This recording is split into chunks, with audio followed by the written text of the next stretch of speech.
he's not like a lot of the people in the group are. Like this is they're all crazy. A lot of the other group is crazy Kantians now, and there's very little sort of like answer back. Very little. Oh, this isn't right. I hear generally there's a couple of people. There's me and maybe one other guy. They're sort of saying, yeah, this didn't make any sense. But Wolf is like has discovered. For a Kant scholar, he has discovered all kinds of errors, all kinds of problems in the presentation. So that's kind of refreshing for me to hear that. Hello, everybody. Hello.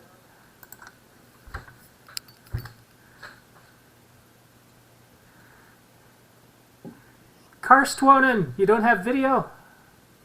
I have no idea how to do that. Oh, okay. Well, we have to pay the price. I'm an amateur. Go to the lower left corner. The lower what? Left. The lower left corner. It says video. There's a red button down there. Oh, so I need and something to... says stop video or start video. It'll say Oh. Well, I am not in my best. start video. I'm not in my best attire. You look great. We can see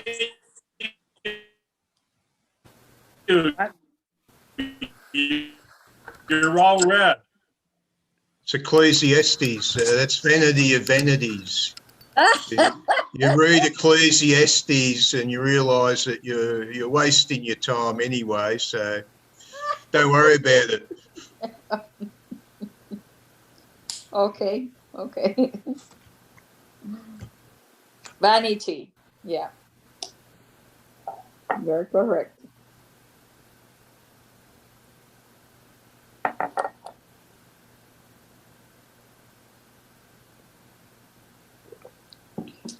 I'm listening. I'm an active listener. Yeah.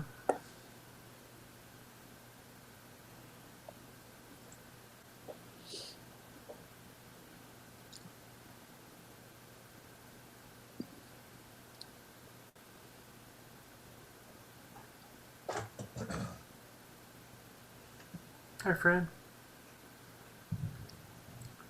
So do we put it to a vote for everyone? You want to start? Well, the proposal was that we roll this Oh, okay. reading and lecture over to next week because it's really difficult and long. Okay. I'll second the motion. Okay. Yes. Mm-hmm. Any Yes. opposed? I don't mind at all. Yeah, there's a lot to read.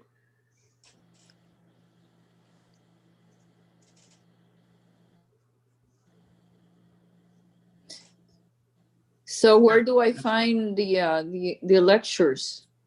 It's all in the description. Okay. Oh, yeah. Well, I probably didn't look, obviously. Are you talking about the lectures that I was mentioning, or the lectures for the series, for our series? Yes. Okay. So I just went like half an hour ago, and I saw the meetup thing, and I said, well, I haven't heard in this isolation. I need to listen to something different. Yeah, those lectures are the lectures on the meetup group are good introductions. Mm-hmm.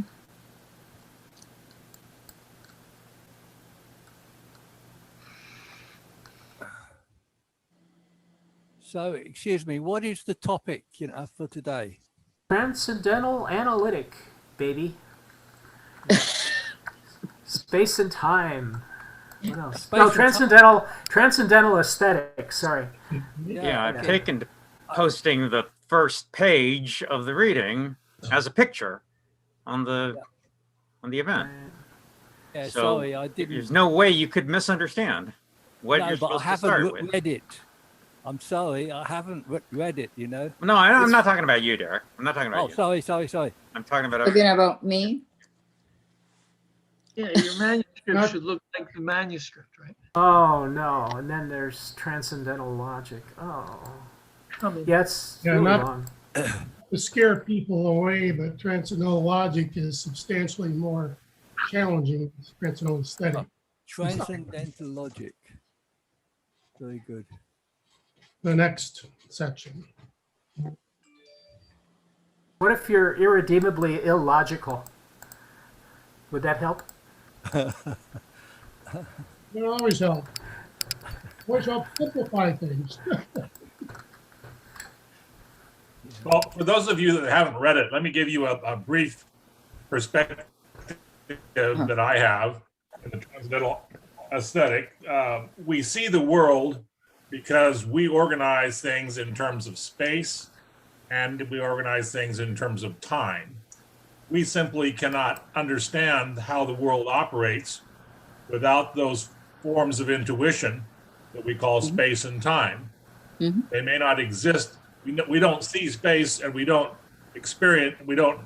hear time or see time, but we can't conceive or perceive of the world without those two forms of intuition. That's what he's talking about in the area of transcendental aesthetic. Space and time. Hume said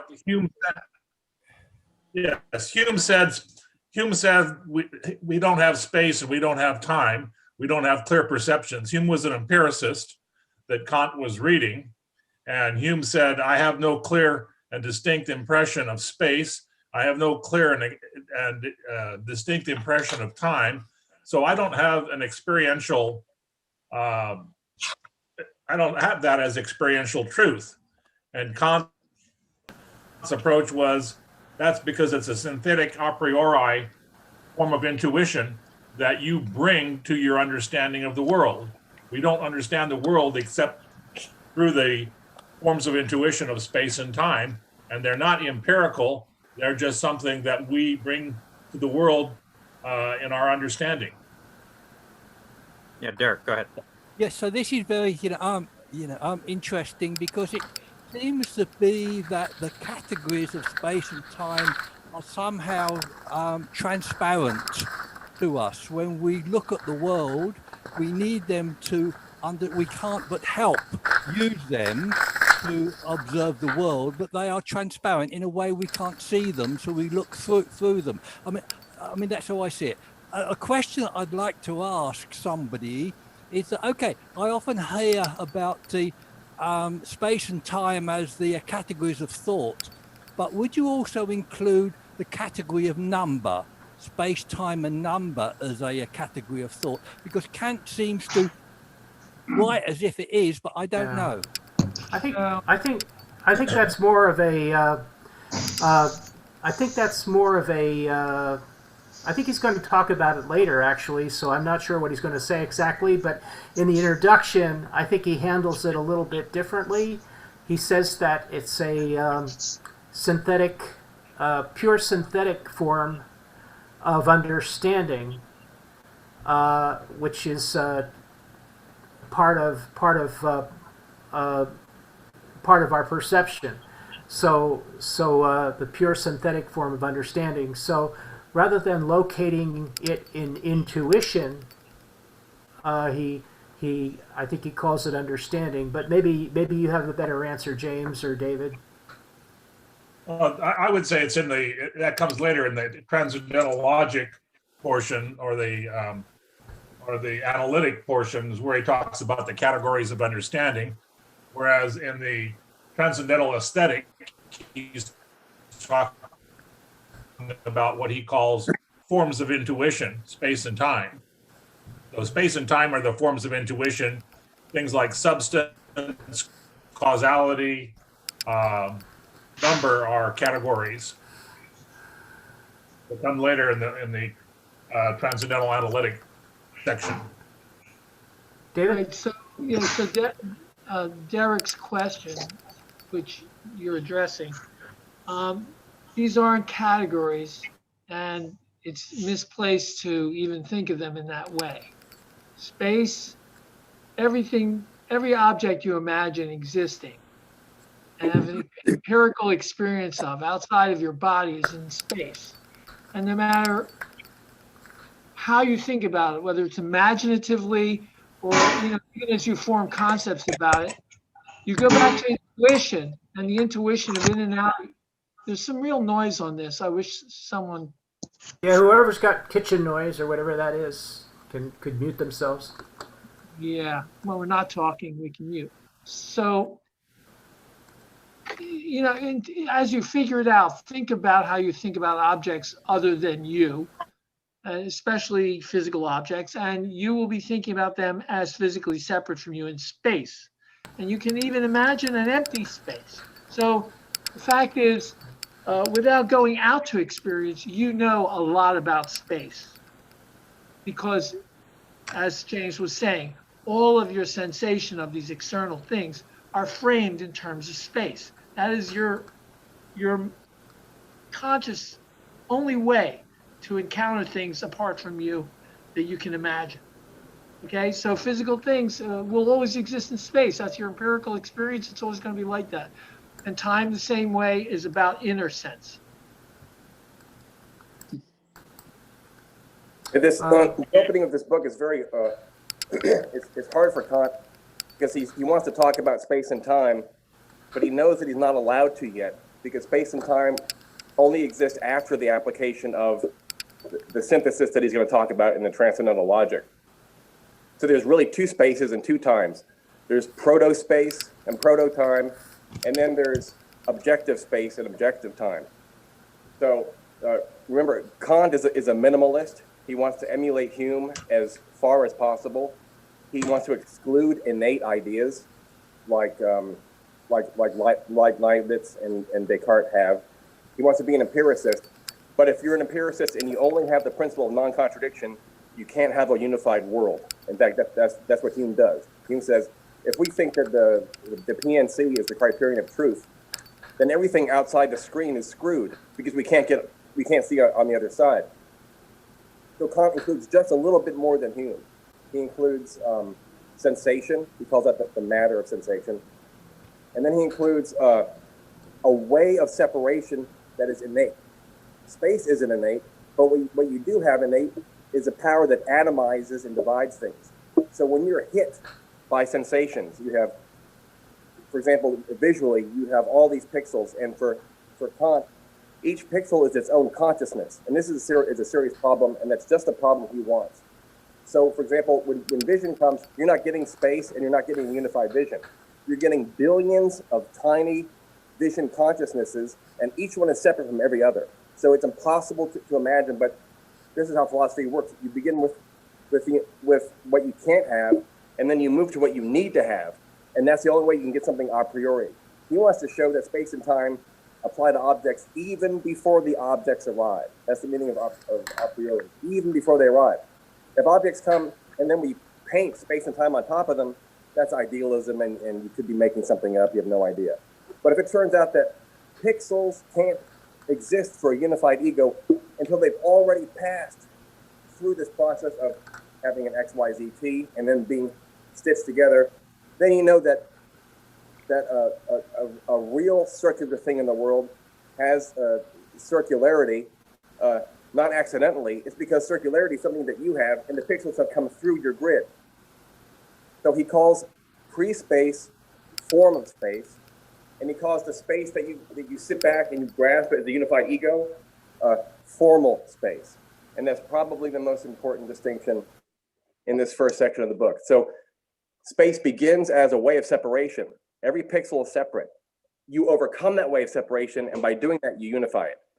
Time isn't given. What's given is passing away. That's given. You have to collect, stack, and then run through all the time slices of your experience as they pass by. Then you get time.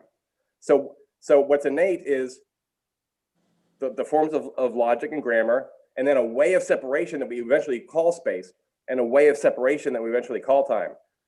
You can't include space and time from the get-go because then there's that gap. Remember the Copernican revolution. Science can't really be secure if it's always guessing and trying to fit itself to reality. The only things that you can know a priori are the things that are necessary for experience that the world has to conform to. So mathematical sentences, if they're true, can never be falsified. Why does that apply to the world?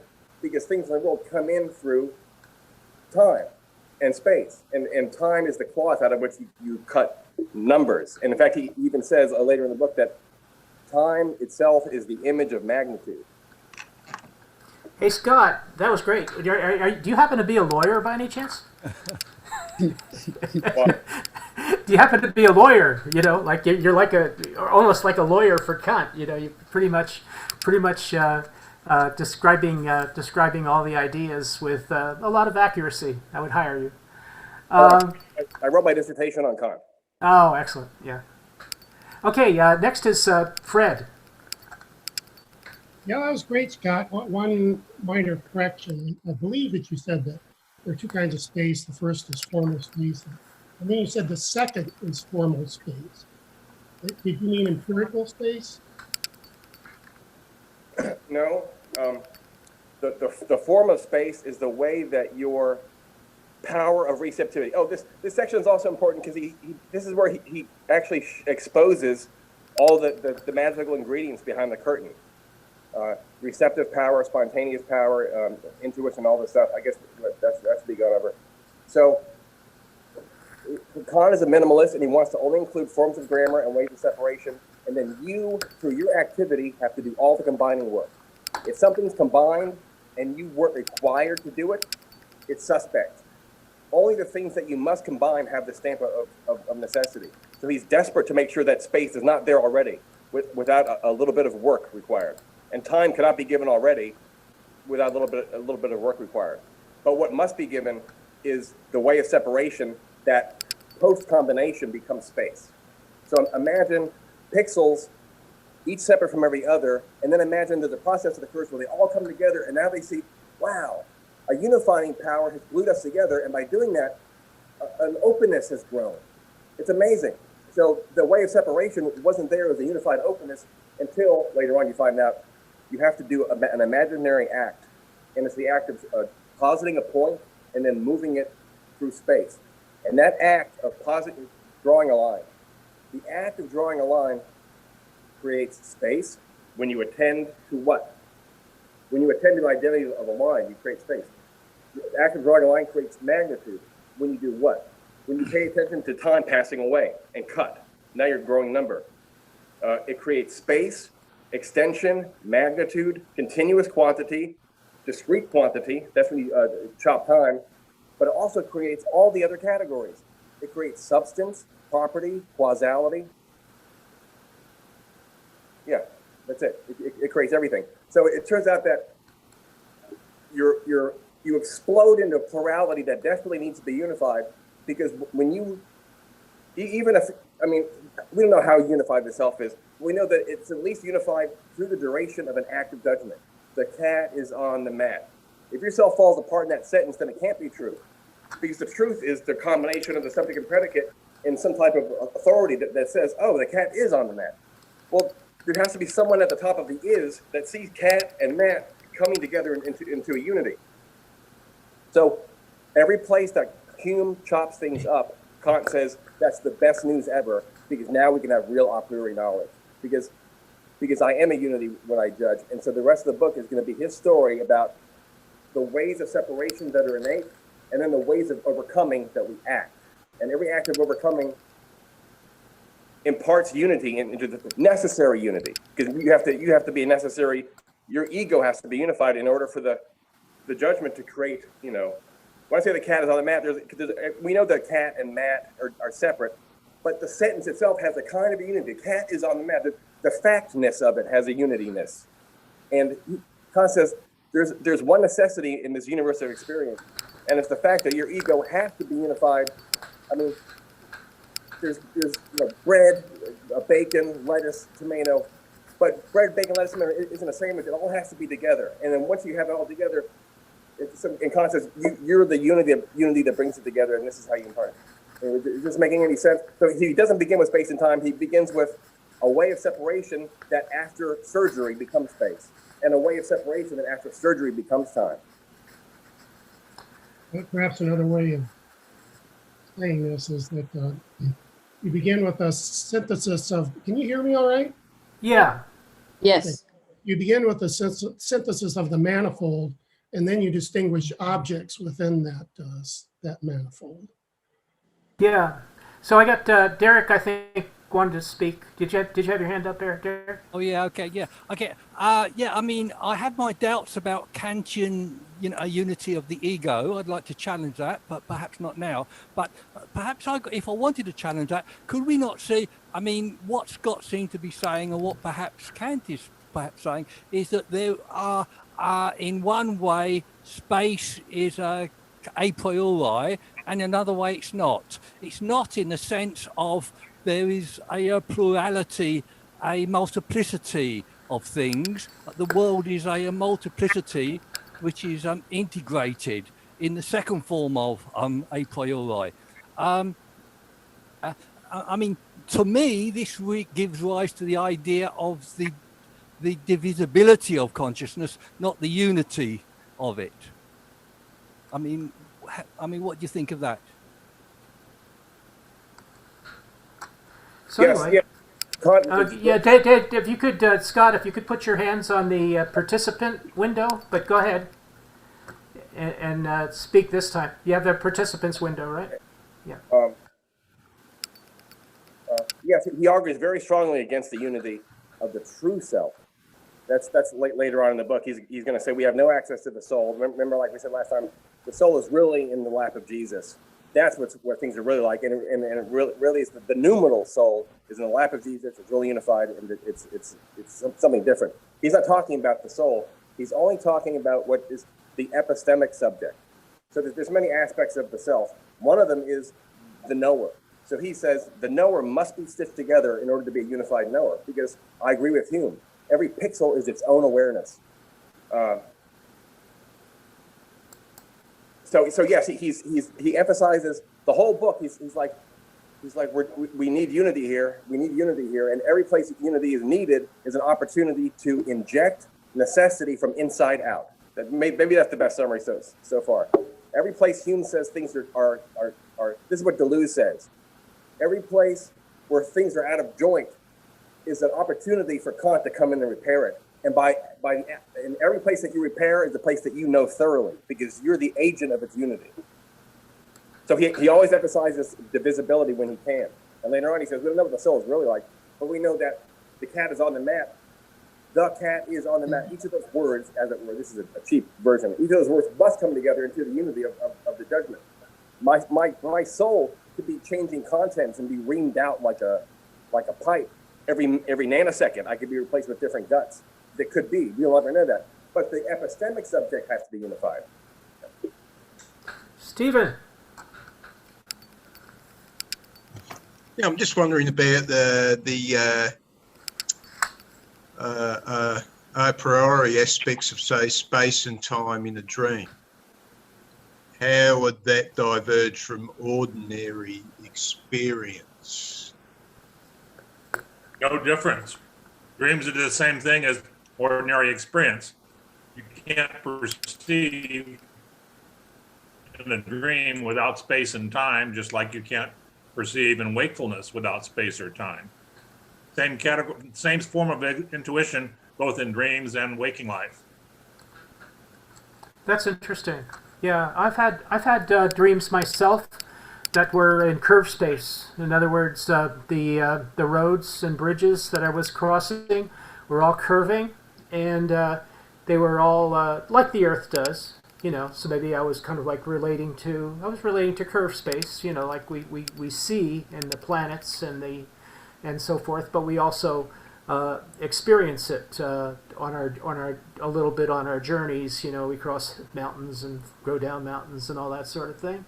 So so I think you can alter space and time in your dream. Things can slow down, speed up. But what my take on the beginning of the transcendental section is that space and time, everything is forced into being a priori by in the text. In other words, there's arguments why things should be a priori.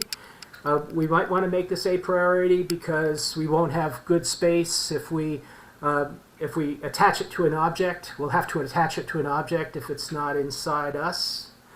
But what Kant doesn't get is like this the fact that the subject is also an object, and so that's the difference, I think, from the modern view, is that subjects are objects too, and we have a sense of time just like every object has a sense of time.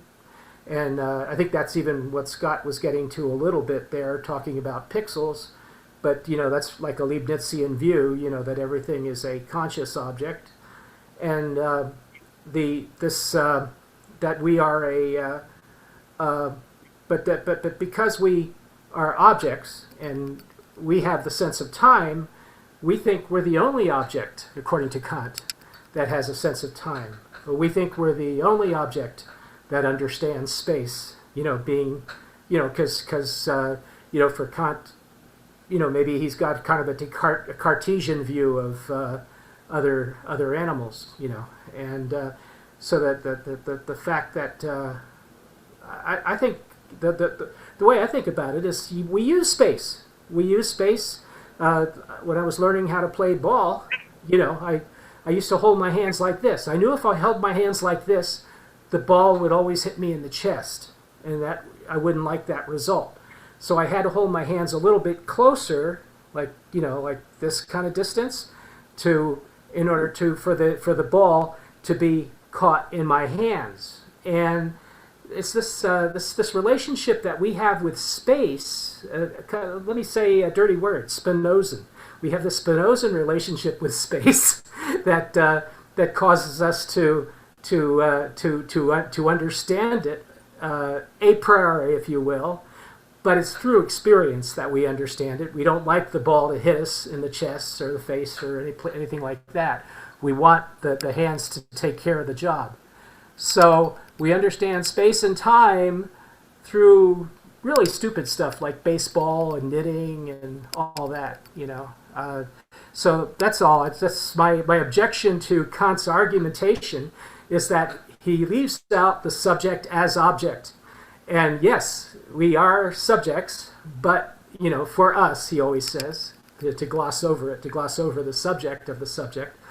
But, the for us is the receiver of time, just like all the other objects are the receivers of time. So, my 2 bits. Next is, I got Derek next. Yeah, okay, sorry. I mean, there's 2 things I want to say here, so I'll just stick to one. Stephen's introduction of the notion of dreams, to me, of sleep, of dreams. To me, the interesting thing about dreaming is that it is pre-conscious. It's not self-conscious, unless it's a lucid dream. And this, to me, is a kind of a challenge to the Kantian notion of a consciousness, which includes the I think. Because in dreaming, one is conscious, but one does not, I think, it seems to me, have a notion of or feeling of the I think. One is simply, observing like a animal might.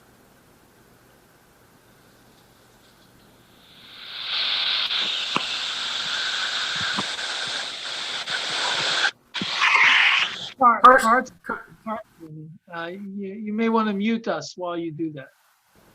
Cool. So Derek, of your comment about the sleeping, I think Kant is aware of dreams and sleep and consciousness having those experiences. And I don't think that he would ignore them. And yet space, the way space exists in those dreams is still tied to the way geometry works. You can imagine all sorts of distending and, altering the rules of space, but it's all still done within three-dimensional space in your mind. And you can say, you know, it's curved in some way, but you can't actually imagine anything other than imposing some kind of game on it, because your real intuition is really just the three-dimensional geometry intuition. Or according to this, he's saying that's what he is asserting. You know, if you don't believe that, then we have, that's a worthwhile thing to examine. But our experiencing of space doesn't teach us how space works. It shows us things that happen in experience, but it doesn't guarantee anything about space, because we're back with Hume again if we're learning it from experience. We know things definitely about space, and that every space that has a triangle in it is going to be a certain way with that triangle.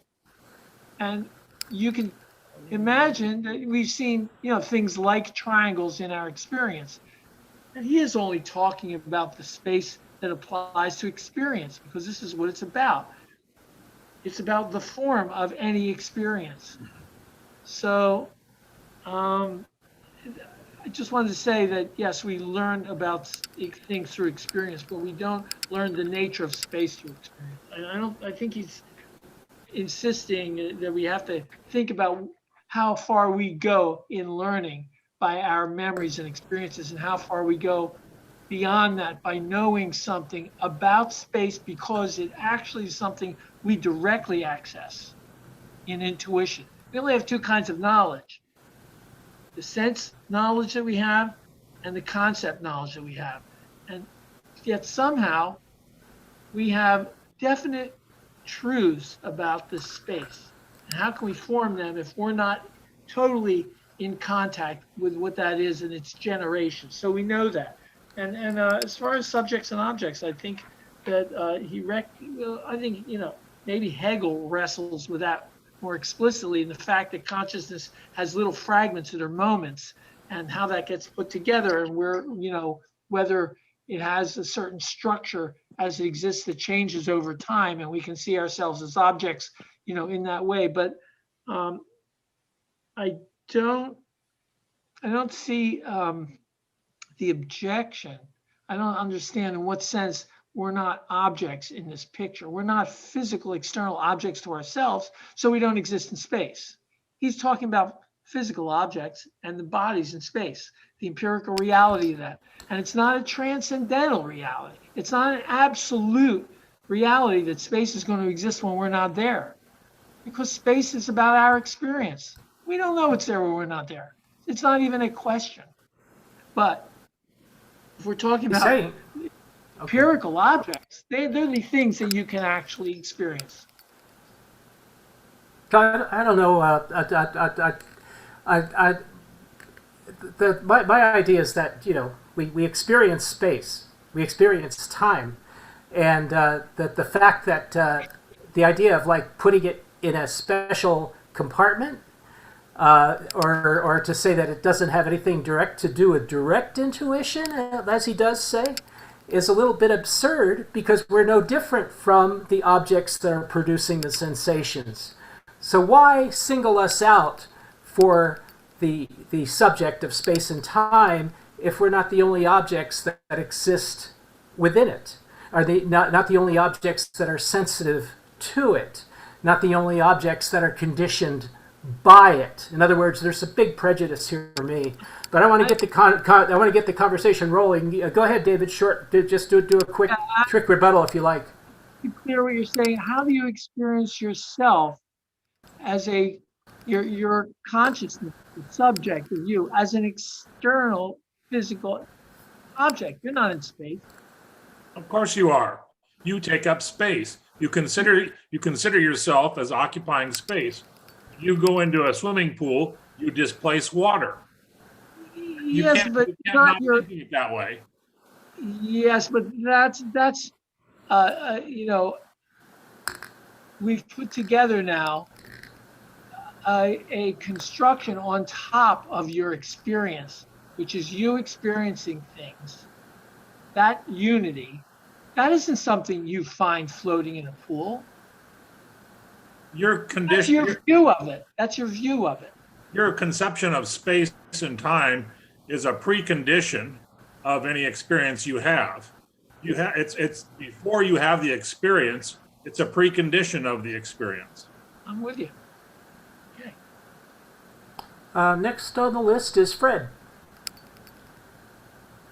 Kant seems to make a stronger claim here about the existence, independent existence of space and time. We often like to think of Kant as making sense of Newton in philosophy, but in this case, he is exactly opposed to Newton. Newton asserted the independent existence of space, and even further than that, the existence of space independent of the objects in space. Leibniz, for example, also asserted the independent existence of space, but he considered it dependent on the object in space.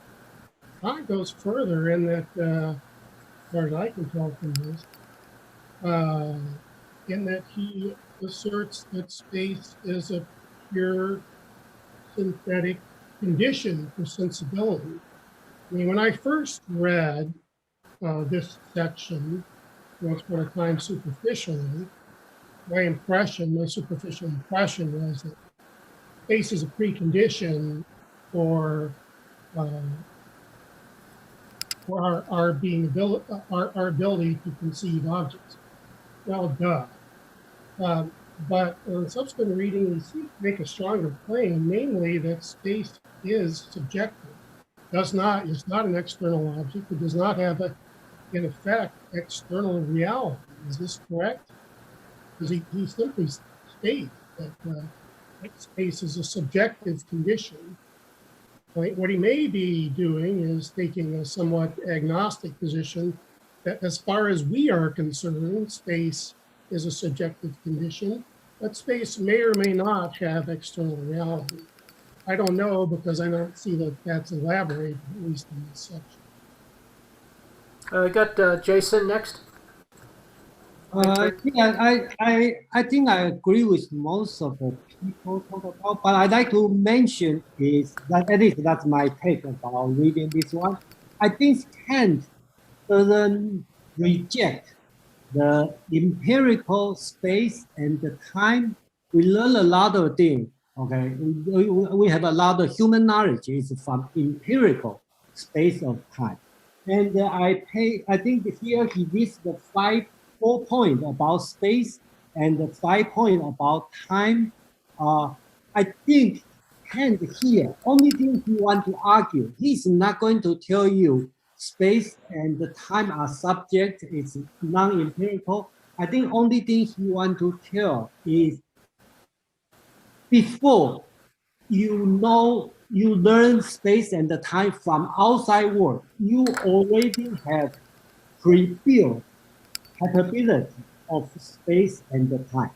So that's the only thing he wants to tell us, because that's why it called a priori space and the time, space and a priori intuition, right? So the easiest way to think is you like somebody talk about swimming pool, you see an apple, you see something.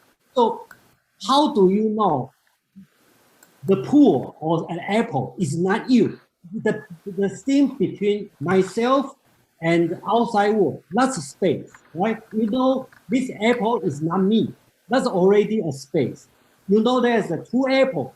Before you know this 2 apples, you must have the concept of space a priori.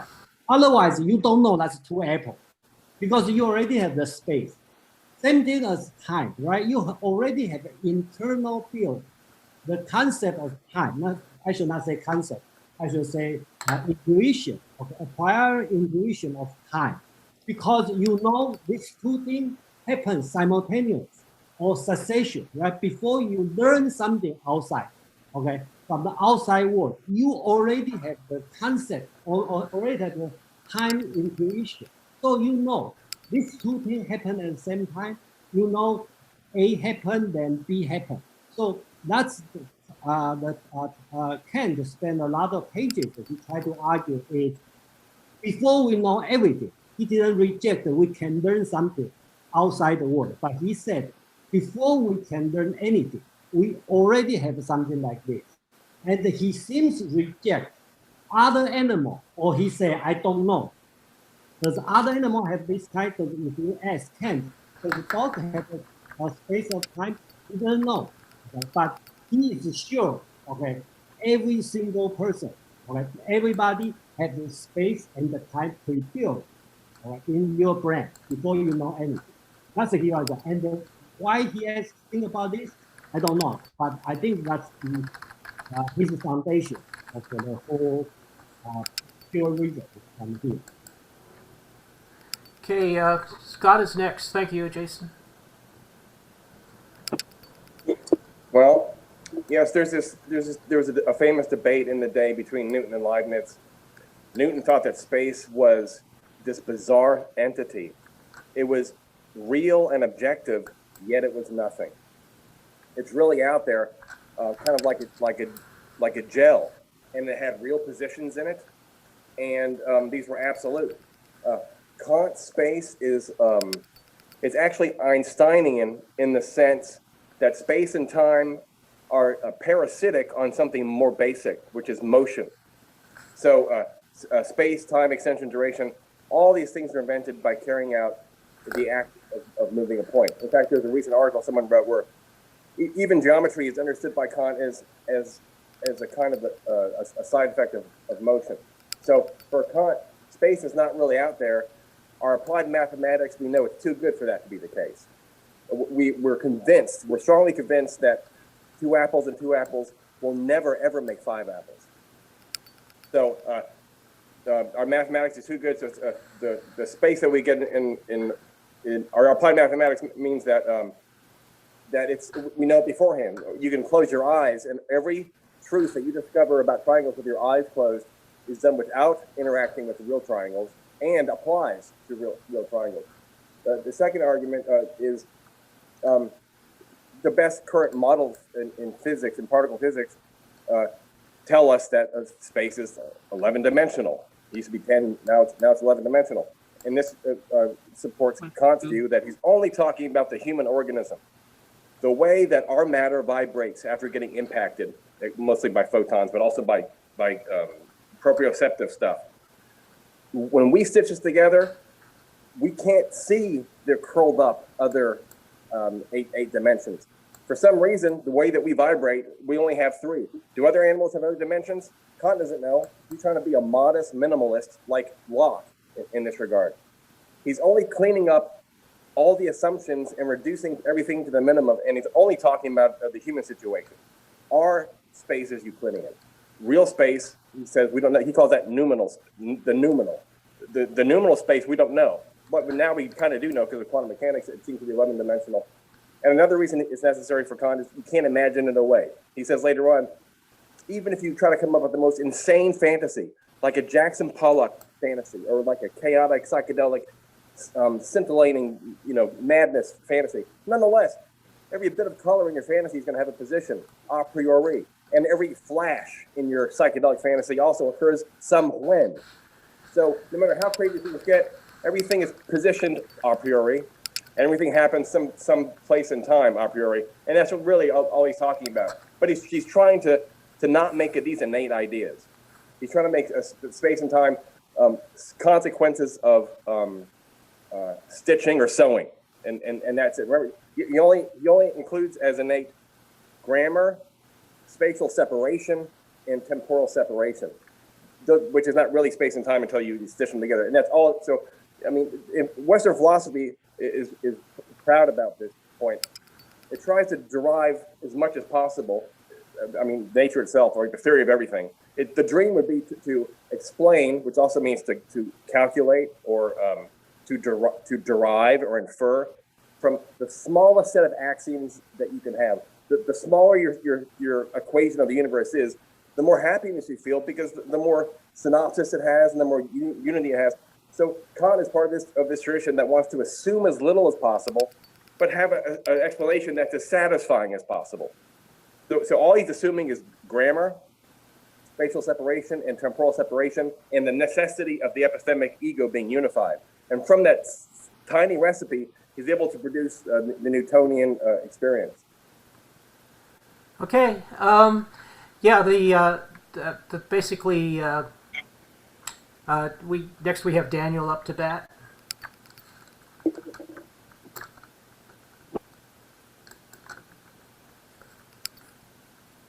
Hi guys. Yeah, I was thinking about that. I agree with what Scott was saying. I actually was wanting to bring up something that Scott was alluding to a couple events ago, and that was the approach to the infinitesimal. So I guess one point of disagreement that I have with Scott on this was and actually it's not really a disagreement, because what Scott was really just pointing out was that the convention with 11 dimensions is a pretty much a leading theory, amongst space-time physicists, right? And I kind of look at it a little bit differently, and I don't think it's a violation of what Kant teaches us.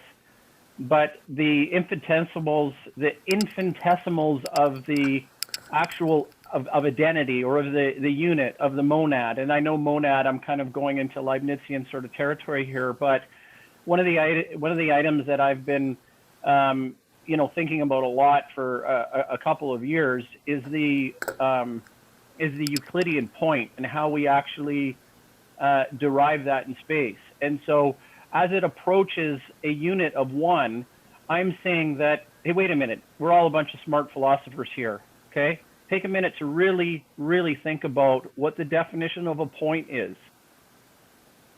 There's no foundational principle. It's an assumption of what a point is. So a point in space, what is it? And Scott, I don't know if you're following me here, but where my mind was going on this was approaching an infinitesimal. Okay, so the concept of one doesn't fully become a one, if you know what I mean, right? So I guess the easiest way to really understand that from a physics sort of standpoint is the here nor there characteristic of quantum physics, for example, right? So that's kind of where I'm going. I just think that the pathway of going to 11 different dimensions and the leading theories of space-time are really maybe a little bit of an incorrect venture if we just look at first principles, Euclidean first principles. Okay, did you want to answer that, Scott, or go on? I think this is the most fascinating topics, is the infinitesimal. As most of you know, there was a big issue back then, like in Berkeley's day. Two things were seen as dangerous to a Christian soul. One was the augmented fourth in music, which is most of you play in a church organ.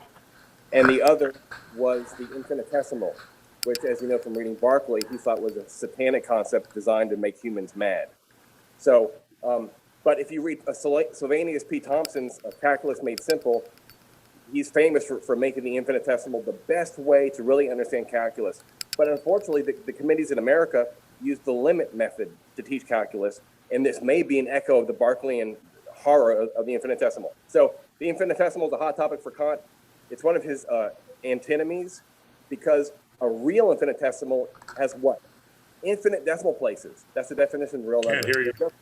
So we can never get there. So it's a magical, Rudy Rucker calls it a talismanic object, the infinitesimal.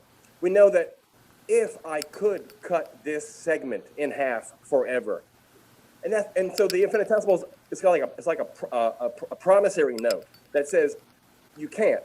But if you could keep cutting forever, past the end of the universe, then you'd have me. That's what an infinitesimal is. So it's this tantalizing thing that we can never have. But here's something interesting about the infinitesimal. You have this idea of cutting something in half forever. That's the internal, that's the subjective. Then outside, we have stuff coming in and giving us sense content, and that sense content could be cut forever. And so we would be sad about dualism and think, damn it, every experience I have is happening within subjective stuff. Red is a modification of subjective stuff. So consciousness is vibrating and vomiting up little colors and smells and stuff. All this is internal subjective stuff. Woe is me, this is so depressing. I can never know what's on the other side. So Kant's solution to this problem of bridging the gap between subject and object, the infinitesimal saves the day.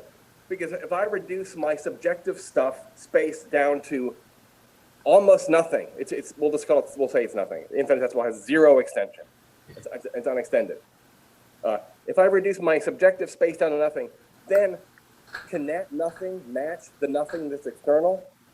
Would that make the link between subject and object permissible? Because you've cut everything away. So I reduce the internal to zero, and I reduce the external to zero. And does infinitesimal meet infinitesimal? Yeah, because there's no offense. You're not being offensive anymore because you're not trying to connect two heterogeneous stuffs, subject stuff and object stuff. When you reduce your extension down to zero, you're good to go. So I just want to interject quickly here, Scott. Yeah, go ahead. I just would like to mention that I was a math undergraduate and I had 2 years of calculus, and it turns out Berkeley is right. The infinitesimal is a satanic invention designed to drive us crazy. So anyway, but why is it a satanic invention, Fred? I'm sorry. Could you explain a little bit more? Why you agree with Berkeley? Being farcical, but because of the many long nights trying to comprehend Taylor's theorem et al. In mathematics that deal with the infinitesimal.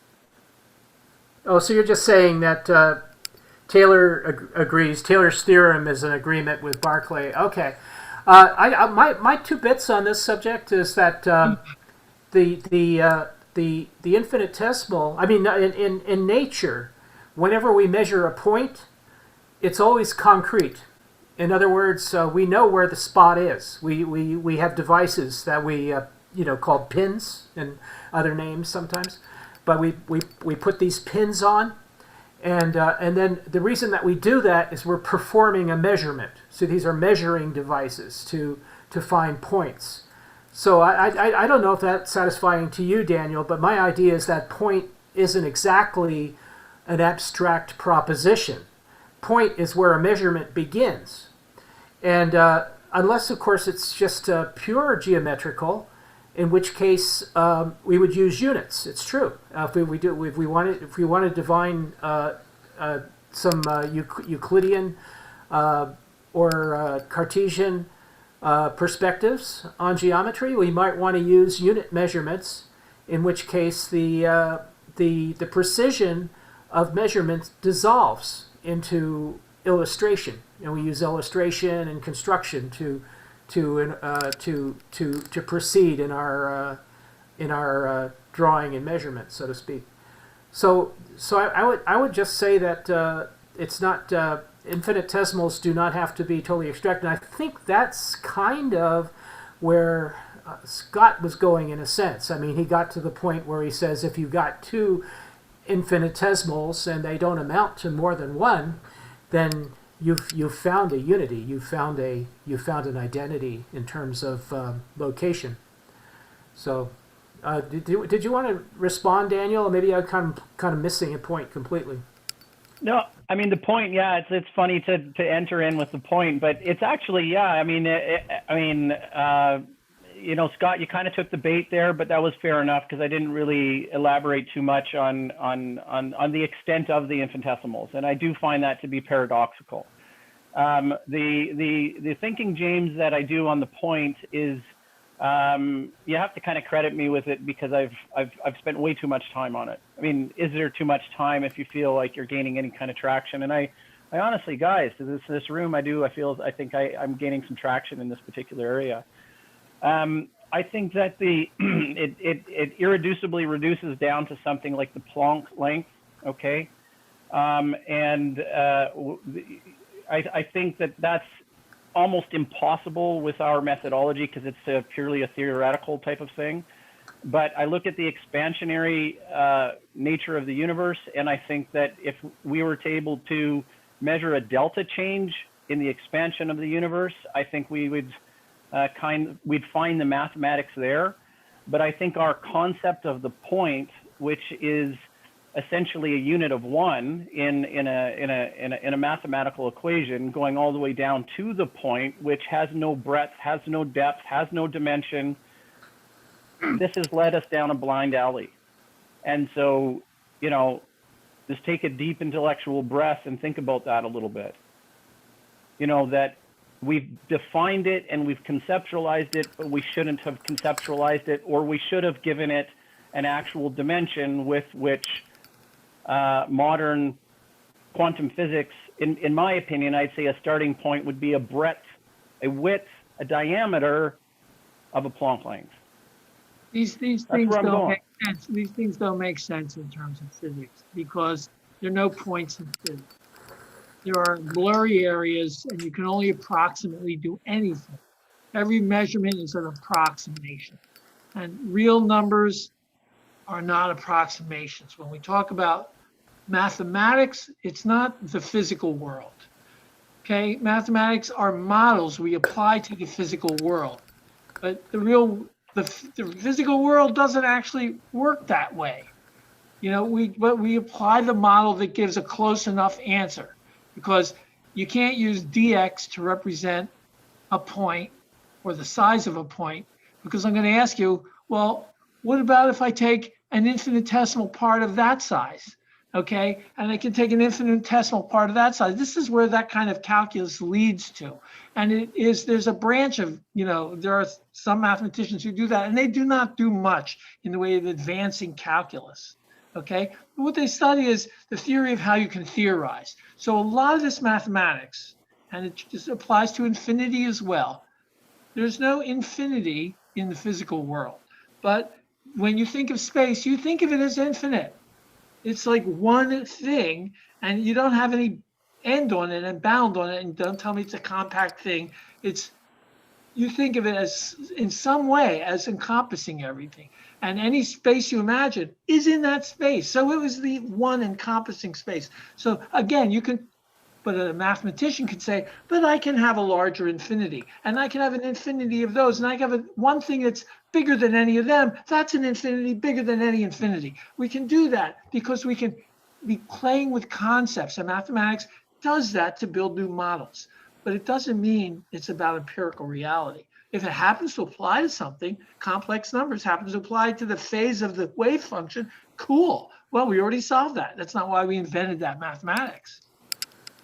So that's interesting. How about Daniel and Scott? I have your hands up, but I don't think you ever put them down. So if you could put your hands down on your own screen, that would help.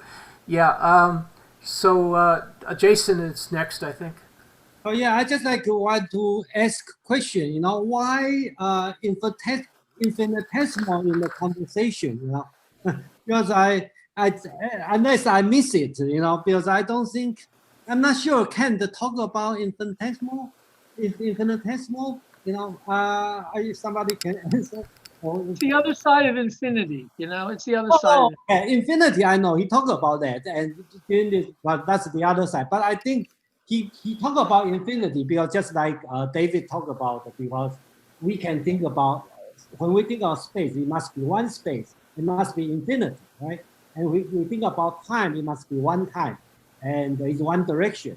So he used this one to prove it's a priori, that's a priori intuition. So, okay, so I didn't miss anything. Great. Anyone want to try that out? What does the critique of pure reason, where does it really deal with the infinitesimal or just the infinity? Go ahead, Scott. My hand was up. Yeah, the second antinomy deals with this topic. The last person who spoke. So remember, we have these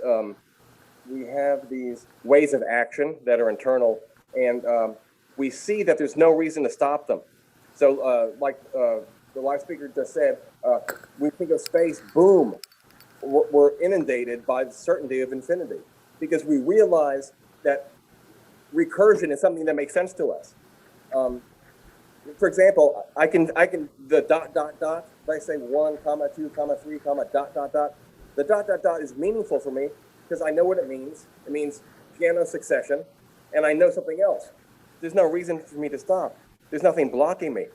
So, and so on, or dot dot dot, is a real power that we have, but it's not a power that applies to actual cognition. And so this produces the problems, the problems of metaphysics. So the dot dot dot produces infinite space because we really can't ingest the infinite space. But we can say, if I was on a ship, what would stop me? And this is what Kant says in the example. You're moving. Is there a wall? If there was, guess what that would mean? Nothing. Because then you would say, what's behind the wall? Your imagination, the understanding is able to trick the imagination into thinking that it's got the dot dot dot. But you never really get the dot dot dot. And the second antinomy, Peter, is division. I can take a line, cut it in half, and then zoom in and cut that in half, and then zoom in. But look at that. Every time I zoom in, I'm reproducing, let's say, an inch. Is there anything that would stop me from zooming in and cutting? Nothing. And I realize that. So I think that I get that. And that would lead to the infinitesimal. So Kant says, is reality like Planck space, where it only breaks like a chocolate bar on squares, and you can't break the squares in half? Or does it fall apart into nothing because I can divide forever?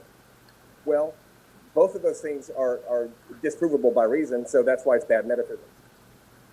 Okay, Scott, could you lower your hand? And then, and then Derek, thanks for being patient.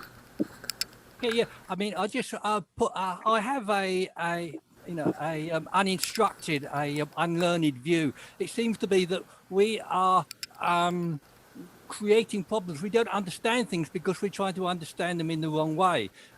With regard to point, I mean, a point can be measured on the face of the Earth by latitude and the longitude. Isn't that good enough? I mean, or a point can be measured with Descartes' X and Y values. I mean, it seems to me with all these Zeno-like paradoxes that we're trying to understand things in the wrong way. Trying to, how much does color weigh? How much does, a yellow weigh? And I think we have to be, for my, uninstructed view of these things, this seems to be a common fault. Yeah, I think there's over-rationalizing. One of the things that I notice a lot lately, I've been looking into the issue of colonialism, and over on Wikipedia, there's an amazing quotation under, I guess it's not in the history. It's not in the colonialism. Maybe it was the history of colonialism. But anyway, a Turkish scholar in 1831 wrote something like, actually I have it in my notes here, which are here. And he wrote, why do the Christian nations, which were so weak in the past compared with Muslim nations, begin to dominate so many lands in modern times and even defeat the once victorious Ottoman armies? Because they have ... That's for you, Scott. Because they have laws and rules invented by reason. And this was during Kant's lifetime. This was the common influence. This was in a what you would call a conquered land, I guess. Possibly part of the eventually to become not really part of the Habsburg Empire, but definitely a sometimes colony. And and this is from a major political scientist of the time, somebody who wrote as many books as Kant did, probably. I think the list was 15 of them, and probably many of them are available in English. But this is a great quotation because it shows the attitude of the 18th century scholar. The 18th century scholar kind of had a tacit understanding that Europeans used reason as a weapon, and as a political weapon, as a political tool. And that was the point he was trying to make. And to me, this falls into the idea like, why reason? Why is reason, elevated above everything else in Kant? So that's all. It's just what I see it as is Kant happening to live in probably the richest and potentially the most powerful empire in Europe, in the world, the Prussian Empire, and it hadn't been developed. It hadn't yet fully developed. It was really just beginning. But he was like living in the heart of what was to become the Prussian Empire and what was already growing. And he probably had some of this colonial spirit as well. In other words, why reason? Why the emphasis on reason? Well, the emphasis on reason was proving itself in terms of one nation being able to dominate another. So for me, there's that issue here of colonialism, issue of history, issue of colonialism, issue of, of course, a man of his times. He believed in apodictic certainty. He believed in definite truths, is what the word you gave for it, Scott. So in other words, everything has to be absolutely correct, and I can prove that it's absolutely correct because I'm going to give you the methodology for thinking like I do. So when we sort of encounter this and we say, well, I don't necessarily find all of these truths to all be self-evident. They're certainly not self-evident. He has to prove them 2 or 3 ways, in which he will try to do. And then, and if we might come along willingly, or we might find counter arguments and not come along on some of them, or we could make up our own epistemology to match our counter arguments. We don't have to go Kant's way, in my opinion. So I say my humble opinion. I understand I'm not at that level, but I'm someone who would have counter arguments, and I am someone who would like to propose counter explanations, counter intuitions to the ones that Kant is positing. So who next on the list? We have David S. Scott, did you put your hand down? Thank you. I just put my hand up about 10 seconds ago. It's been down for 5 minutes. And David, I'm assuming you put your hand down and put it up again. Go ahead. I did, yeah. I'm still a little stuck back in the infinity. I put a comment in the comment section, which is you kind of have to have 2 things going on when you do infinity, because you're going to treat things like they're numbers, and that's a fixed static thing when you say there's 5. But as Scott described, the process is the thing that makes you aware that a repetition can go on ceaselessly, and then you're stuck with your imagination saying, okay, I don't quite have a number for this. And if you were smart, you wouldn't give it a number. But mathematicians, they call it infinity. Okay, so they're smarter because they're going to deal with that problem and not create a violation of the law of contradiction. So they're going to say, if I go and treat it as a number, what can I no longer do with my numbers? And what do I say with my numbers? Okay, this second thing where you take the whole uncounted group of integers and you say, there are this many of them. That's the second kind of infinity. It's complete. It's a whole thing. Whenever you're dealing with infinity, you're dealing with the incomplete idea of it building up, which is frustrating and awful and sucks, and it's called negative infinity. And you have the other thing when you say, I've got it all, what's this? That's positive infinity. And to have those 2 together and know you're doing that is to talk about infinity. You know this, you know all of mathematics of infinity now, because you just apply it to all different things. And then you see, oh, I can make different kinds of infinities and do things like that and make different kinds of infinitesimals. And I can create, things of all different sizes and talk about sets of sets.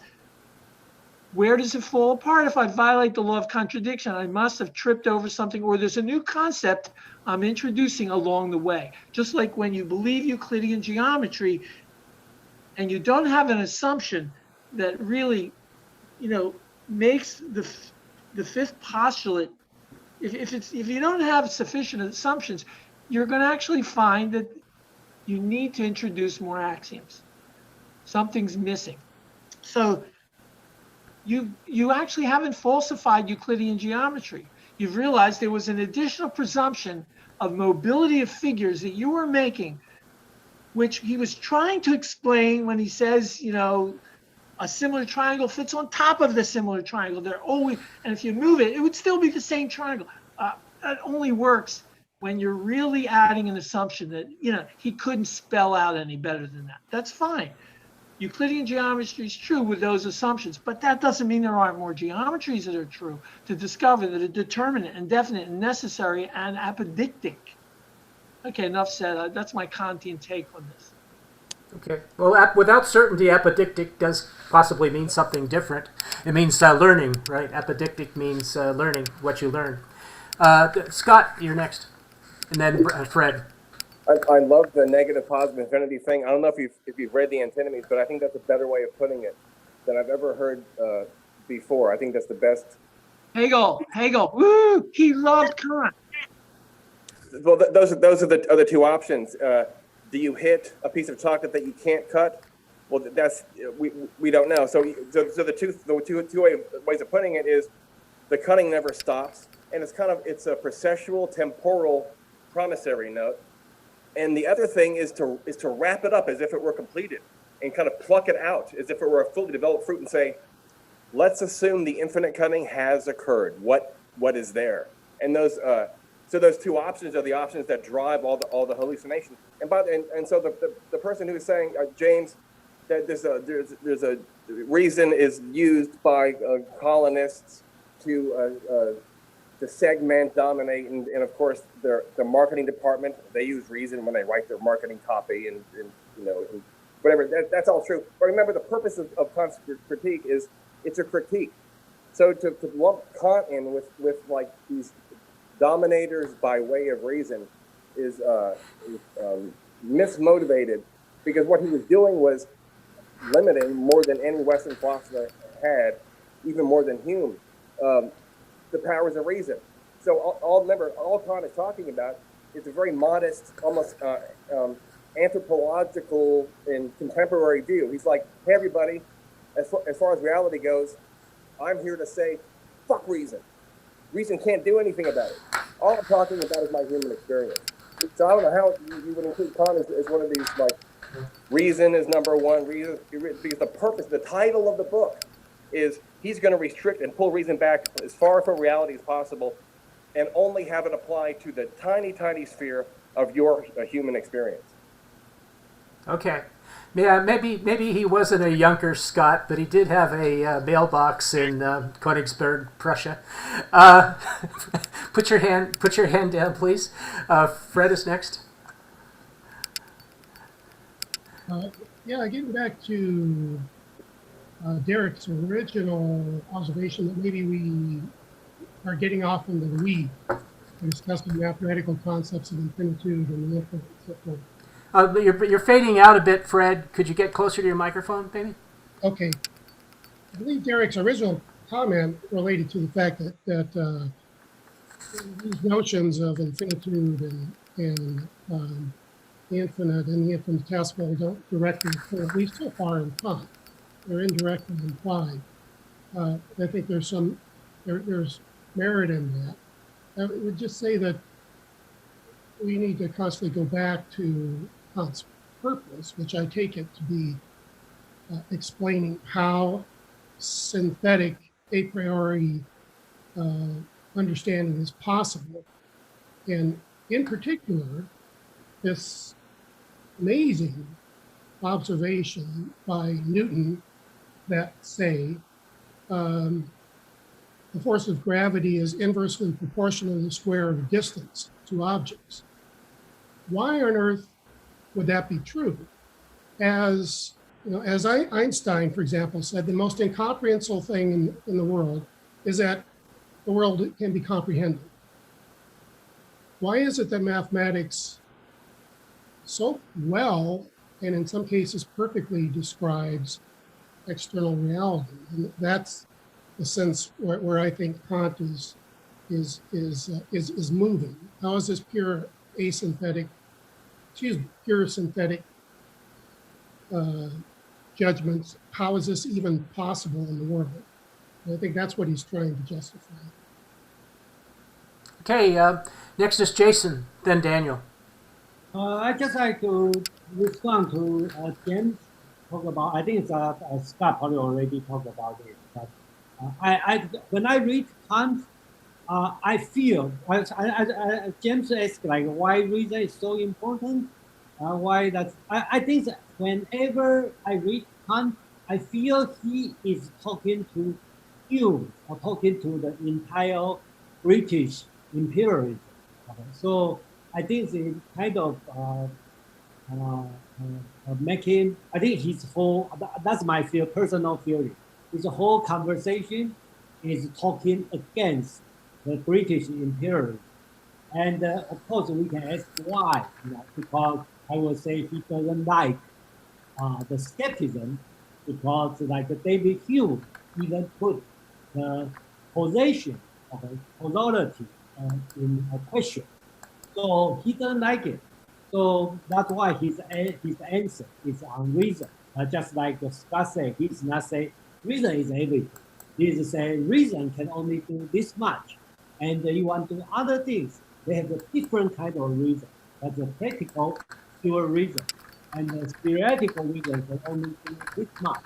I think that his whole conversation or his book is writing against the British imperialism.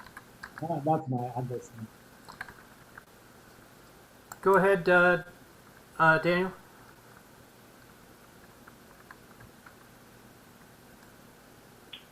Okay, so David S. I agree. I think it was very timely to bring up Hegel in that particular period at that point, and the duality or the distinction between the two infinitesimals. I hadn't. Maybe it's just my memory, but I hadn't quite heard it as negative and positive. But you get the point. I get the point. Would I be correct in framing that relationship and saying that it was it's kind of like two different types of ways of thinking? You have religious ways of thinking and you have scientific ways of thinking, right? Okay, and you can fill in the blanks and the cascading epistemologies underneath both of those categories. But they appear from a Hegelian standpoint, and I know we're moving away from Kant a little bit here, but from a Hegelian standpoint, they seem to be two very distinct ways of thinking and framing. And there seems to be a mustard seed of rationalization to say, hey, this is this one over here. Never shall the two shall meet. And I'm not making a case for the two shall meet. I'm just saying, is that a fair assessment from the point that you put forward there?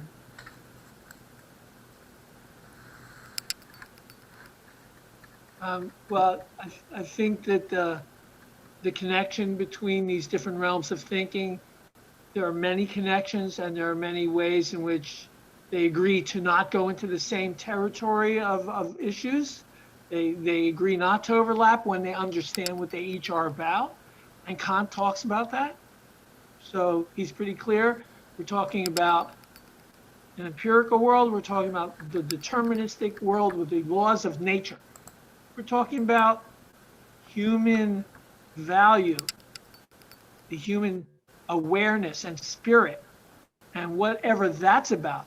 And it not being predetermined, but it being a causal part of your experience, that you can cause things to happen in that physical world. You're in a different place. You're talking about the laws of freedom. And it's a way you have to look at things, unless you're going to live as though everything is a robot.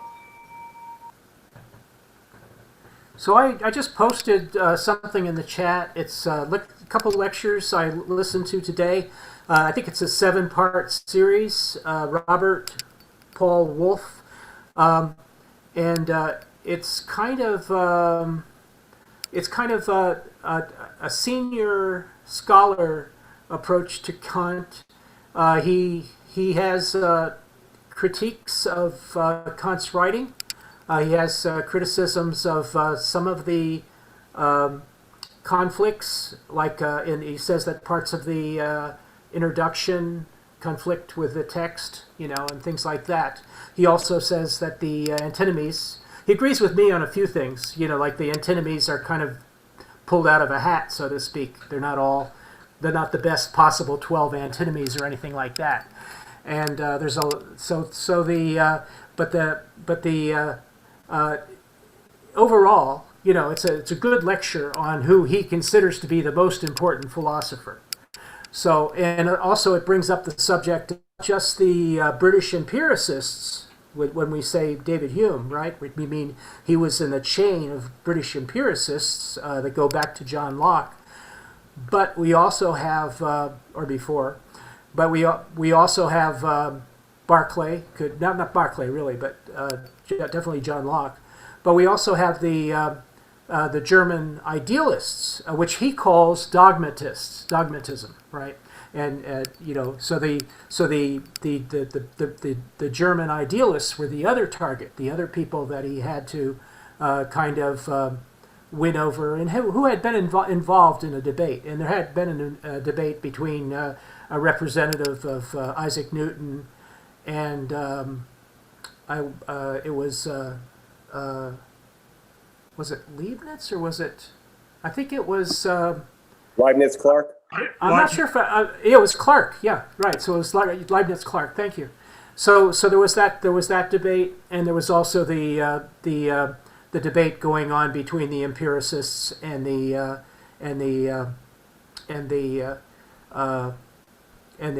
was a general debate going on between the empiricists and the German idealists.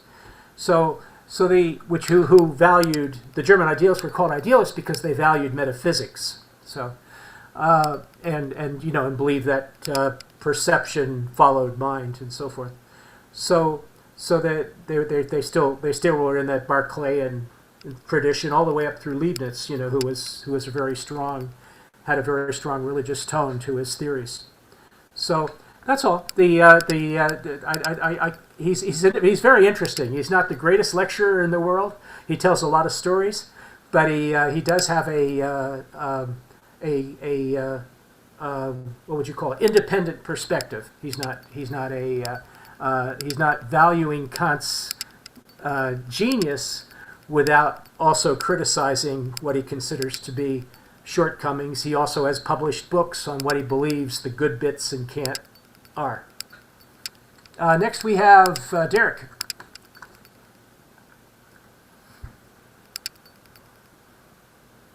You're muted, Derek. You're still muted.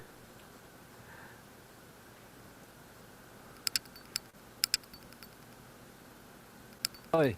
Yeah. Okay, good. Okay, so sorry about that. Okay. So somebody mentioned two ways of thinking: the religious and the scientific. Two ways of thinking to me that is very important is perhaps the Kantian, rationalist way of logic and necessity that he pursues, and the Humean way of observation. Oftentimes the uninstructed person makes a problem here, has a confusion about trying to find unnecessary relations in the physical world, whereas really following Hume, as I do, the physical relations are observations and not necessary relations. So to me, this is a fine example of two ways of thinking that can be are confused. No, we don't have anybody lined up to speak, so it's just pretty much free for all now. Go ahead. Can I say something? Respond to Terry? Yeah, I think Terry talked about two ways of thinking. I think Kant is put in this way. In a way, he tried to denote the two ways of thinking. One is empirical way, another one is rational. And then he tried to, on the surface, he tried to combine two together but actually he is become German idealist, put this way.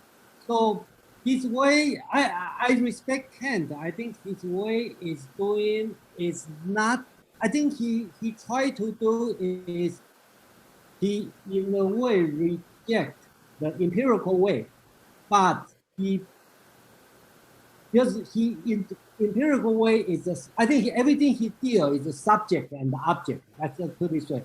Empirical is more on the subject because that's I feel, and the rational way or continental way is more on the objective side. What he tried to do is so-called the Copernicus reverse the direction. He tried to put everything as a subjective, but he universalized everything become objective. So we will see he deal with pure reason in the first critique, and deal with the moral problem on the second critique. He also do the categorical imperative. He wants you to subjectively define the moral law and universalize to the entire universe. So that's the weird way he tried to do. Okay, and then he put a lot of effort on that. And I know you probably disagree, but it's hard to 100% agree. But I think we cannot deny his effort and his work. That's my opinion.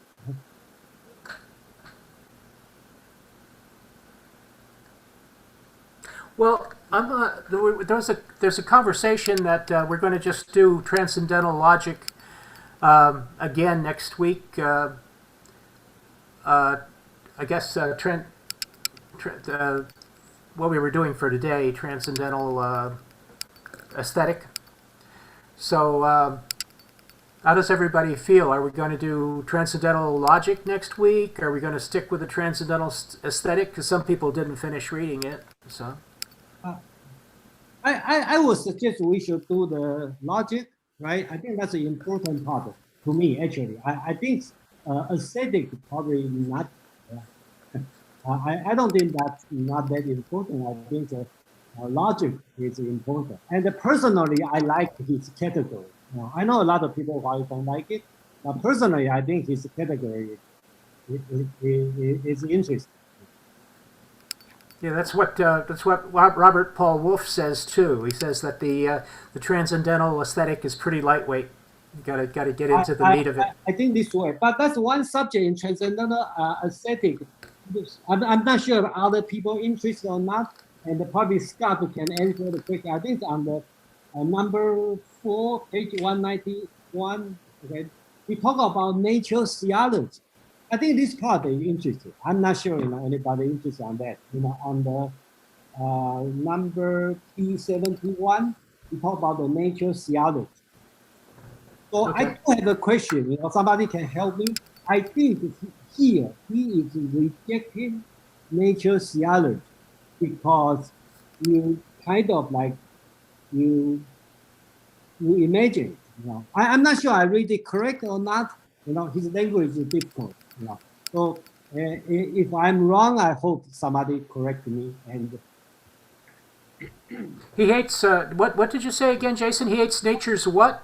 I think he talk. If you read on the page 191, B71, between B71 and B72, okay, they put a Roman number 4, right? They talk about in nature theology. Theology, yeah. How about that, huh? That's kind of anti-scientism. Wow. Yeah, way back in 1872, too. Yeah. No, I think 1772, excuse me. I understand it. He is rejecting the nature theology, and then later on in the third critique, he's going to reject again and bring up the ethical theology. That's my understanding. I'm not sure I'm correct. Okay, and then I think that's I read it. So somebody has more experience or different thought. I hope somebody can correct me or disagree or agree or appreciate. Okay, you got Daniel and then Derek.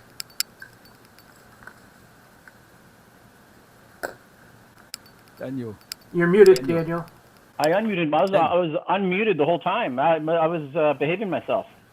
So I think there's still some work to be done on the aesthetics. I know Wolf says it's there's not a tremendous amount of depth there, but considering the point of even trying to use the word theology and nature in the same sentence, I think there's an incredible opportunity for the people here to discuss implications, what that means, the algorithm behind that. I think that's an incredible opportunity. And then I'm not sure who mentioned it. I think it's, maybe just our conceptual framework when we say that there's a Humean framework, and then, there's a Kantian framework. But the issue for me is that when we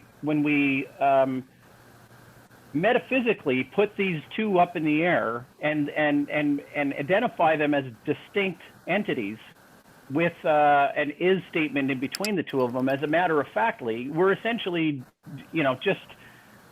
we're doing something that's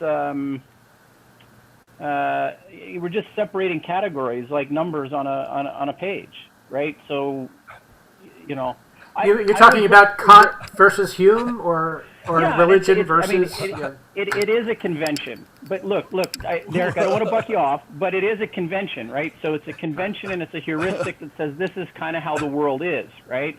Now, there's nothing physical that you've offered as a result of that. It's a way that we can understand the thinking, right? But there's nothing physical there, right? And so when I see it, I see an is statement between the two of them. This is how it is over here, and this is how it is over there. So what I'm not disagreeing with it. I'm just saying, how does the work happen?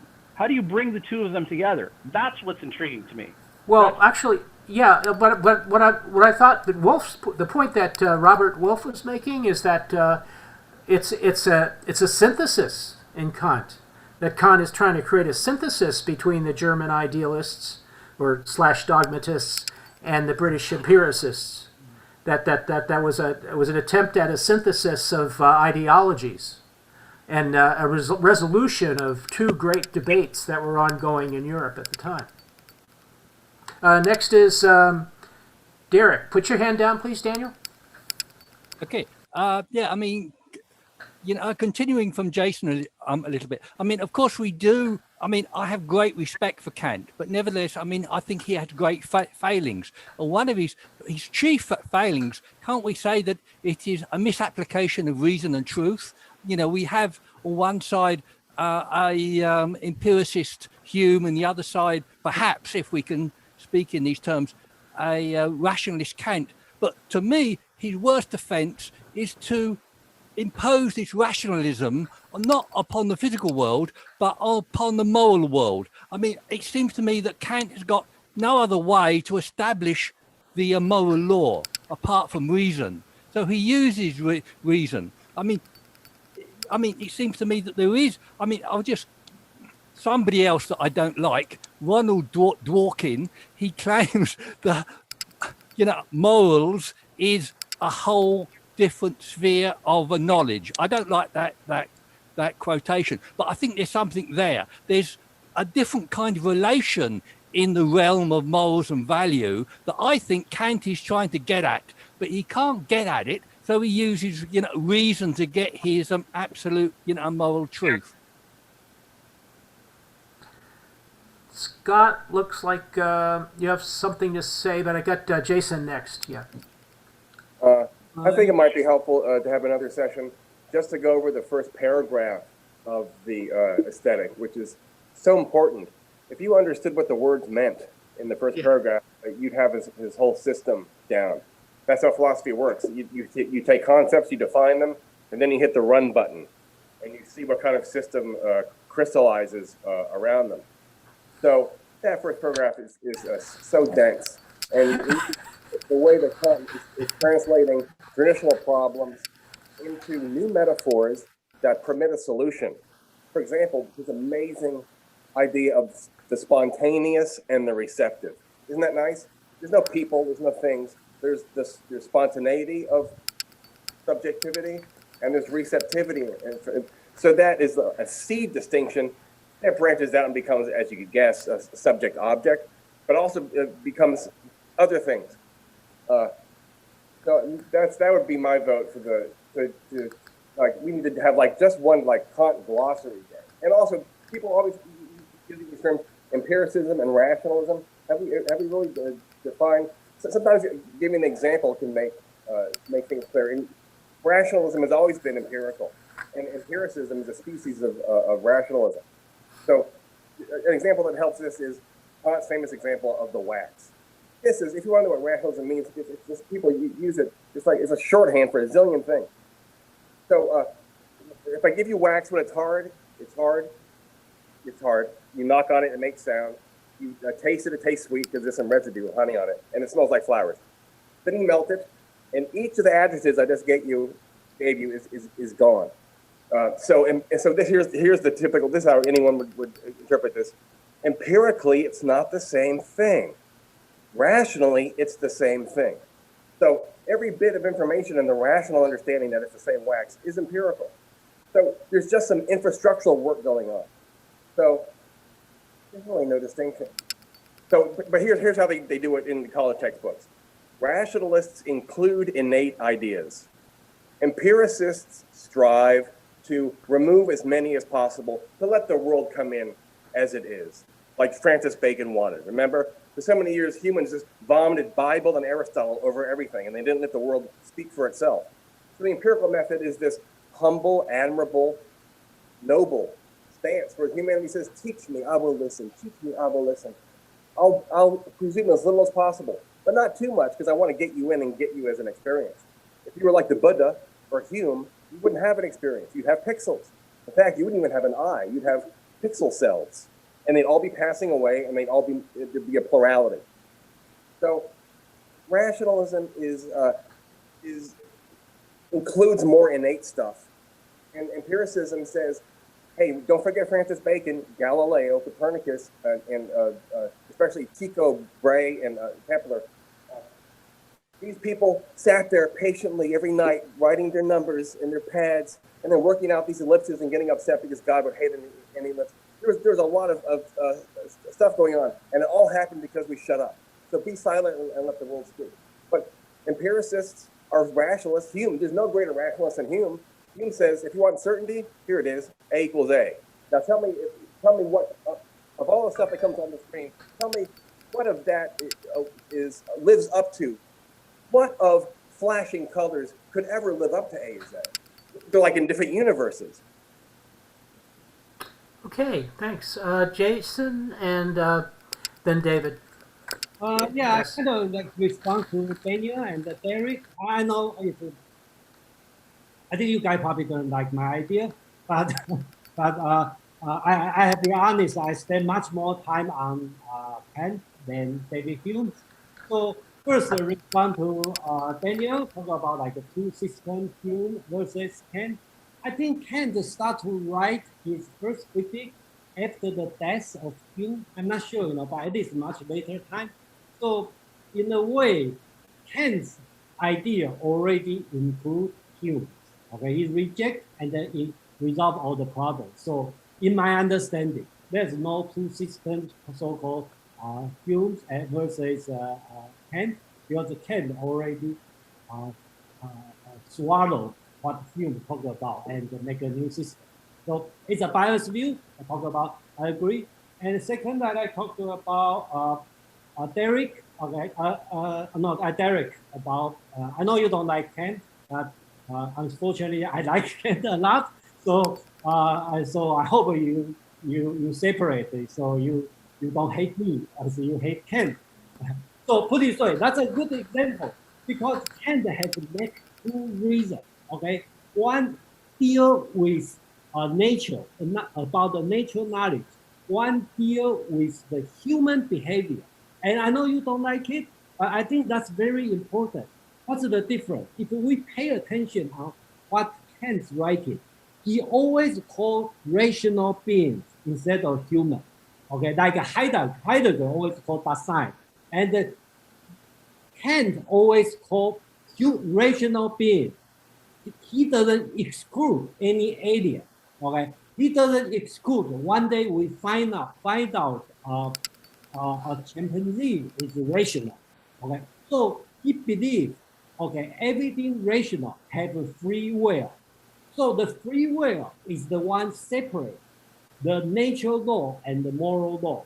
The being without rationality or cannot think rationally will follow the natural law. So that means like a monkey in the jungle, they jumping around and they do whatever they want to. They are not free by Kant's definition because they are driven by natural law, including the weather, which fruit is tastes better, they jump to that fruit, which female monkey is more attractive, they jump over the male monkey jump over. That's not free. That's governed by natural law. As human, as a rational being, we don't follow the rational law, don't follow the nature law, not in the first critique. So we follow the moral law. That's a different.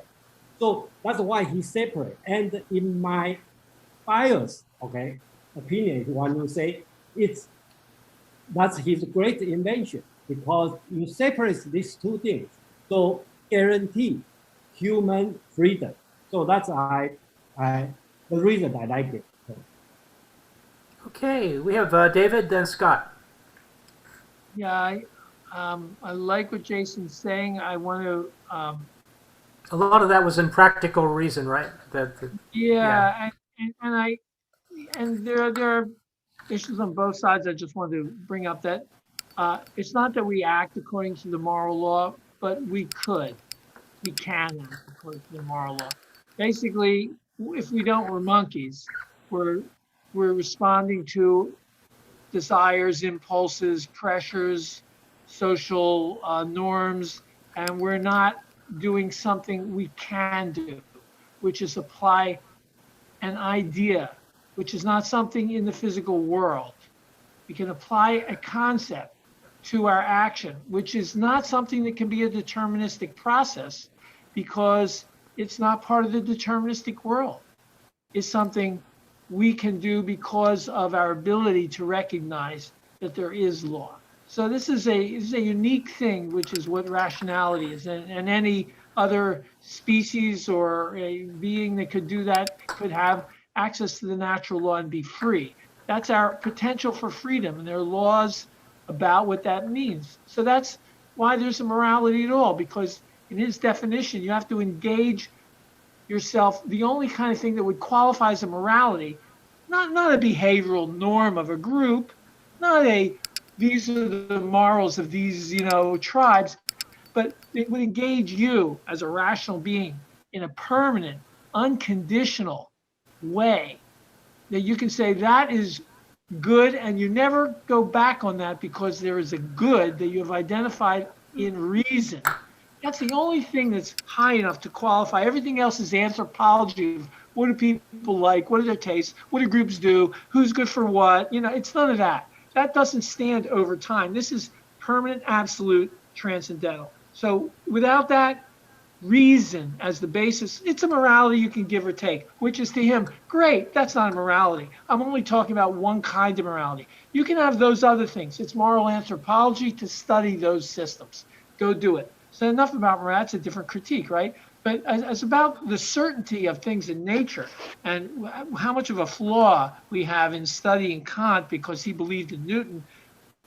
I mean, Einstein had this perilous flaw, you could say shortcoming, that he felt nature should be certain, that it's, that the irrationality of quantum mechanics and playing dice was not in his bones as a way that he could see nature. That didn't stop him from doing science, right? But you could say there's some flaw in his conceptualization, okay, like Kant. On the other hand, I would like to know as much about physics as Einstein did. Okay, or Feynman. And, everything that Feynman has to say about physics is, I do it because it works. I don't know what's really, there going on. This is what looks like works. If it works, that's the kind of truth you're talking about. This knowledge that Kant is talking about, I think Scott is right. And when we start at the beginning of the transcendental aesthetic, we have to look at what his terms mean in that context. And it's not so narrow that it's, unworthy, but it may be something that we can see new dilemmas in and see whether he addresses them when we reflect on it. Thanks for your insight, David. Okay, next is Derek. Oh, I'm sorry, Scott, then Derek. Okay, so I had a small aneurysm last time I was talking. The wax thing. So what is Descartes' conclusion after he now has seen every adjective on the list change? Nonetheless, he's compelled. This is the issue. Why are we compelled to say it the same way?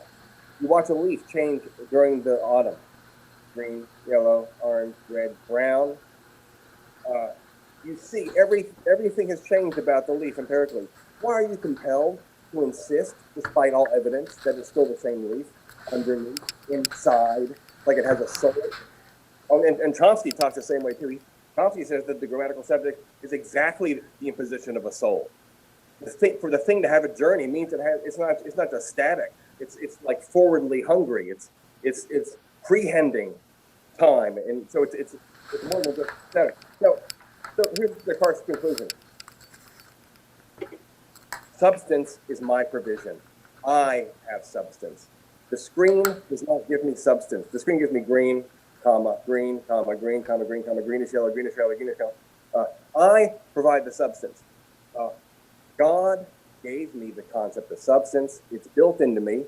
And also God also makes sure that everything in the world that I assume to be there because of his gifts that he gave me, like substance, causality, unity, perfection, that all that stuff is out there just like it is, because God is no liar. In fact, it would be bad. That would make God evil. So that's really a good argument, actually. So that's the rationalist thing. The empiricist says, okay, come on, guys. Can we keep going with Bacon? Do you think we can Baconize philosophy? Let's just go with the pixels and see what happens. Locke says, shit. If I have green pixel, then all I can really say is I have green pixel. Oh no, pixel, it's just a pixel. I thought it was a substance. Oh, that's so depressing. And then and Berkeley saves it in one way. And then Hume says, I'm prepared. I'm prepared to say that it's just pixels. It hurts. I can't live that way. No one does. It's a crock of crap. But if you guys care about non-contradiction and you think that truth should mean truth, like certainty, like you think truth should be math style or logic style, I'm prepared to not be able to do that with reality. I'm prepared to say it's just pixels. And then Kant says, no, come on. Descartes is right, damn it. We're really compelled to see that substance there.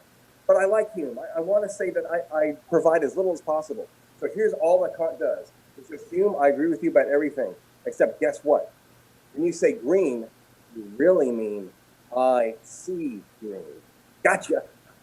But and then now the I has to be unified.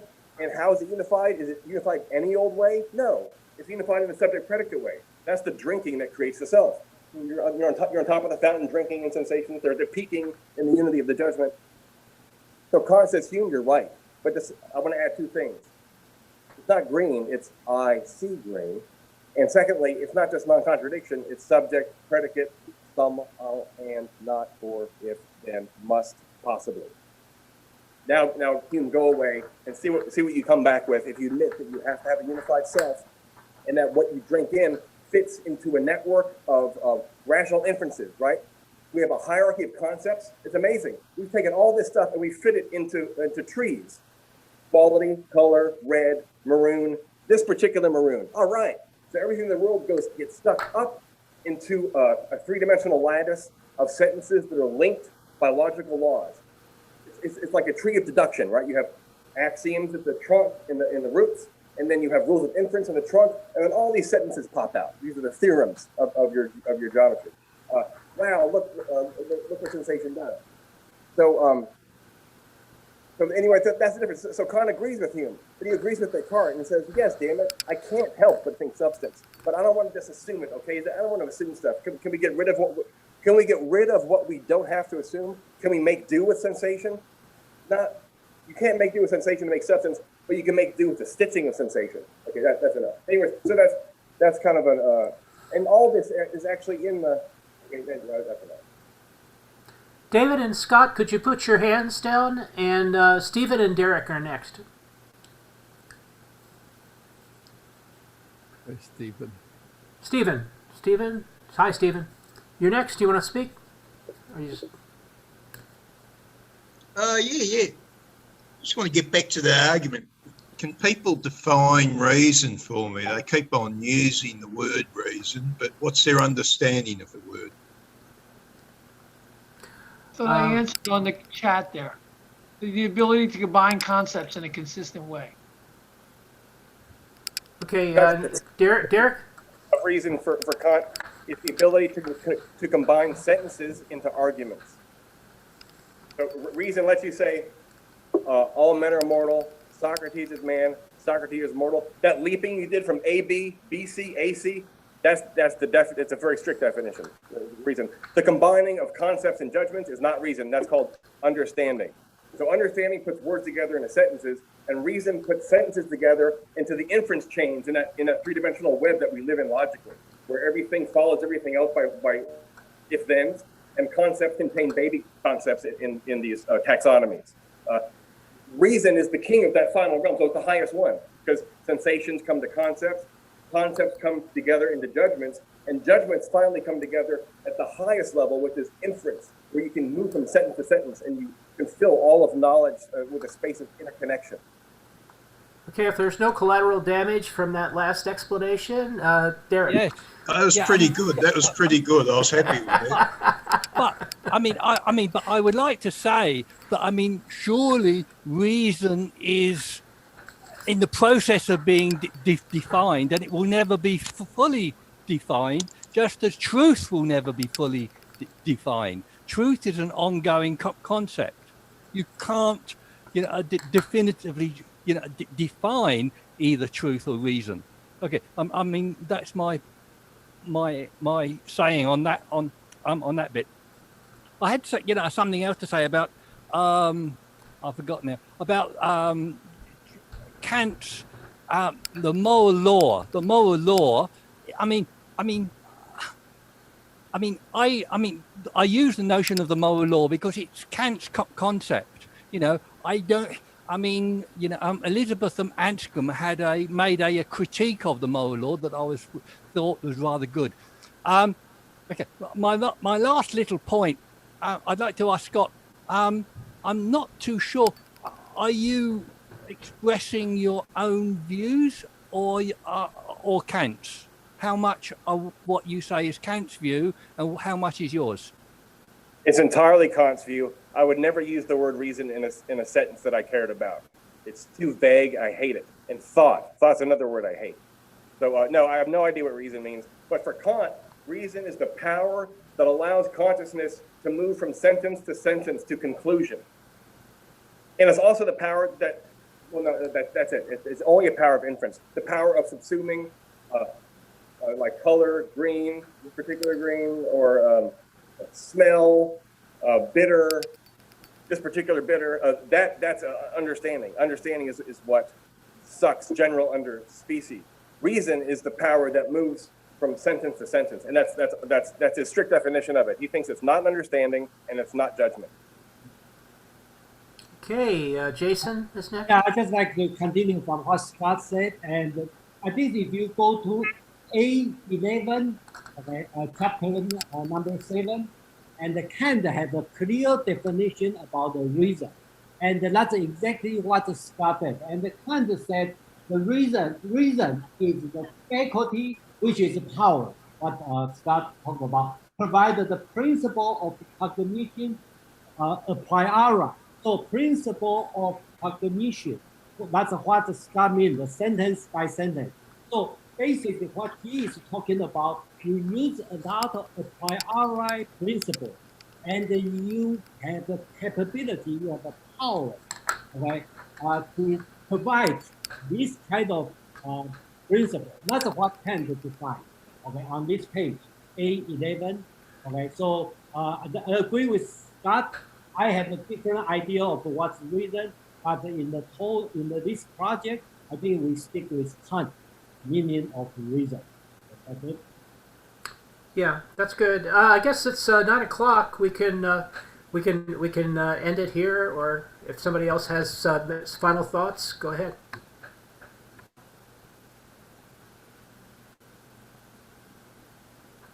I was going to mention I'm interested in that thing you said about the the Europeans using reason to colonise the world. Yeah, you want his name? Yeah, I that can, might I be. can, I can put it in there. Yeah. Okay.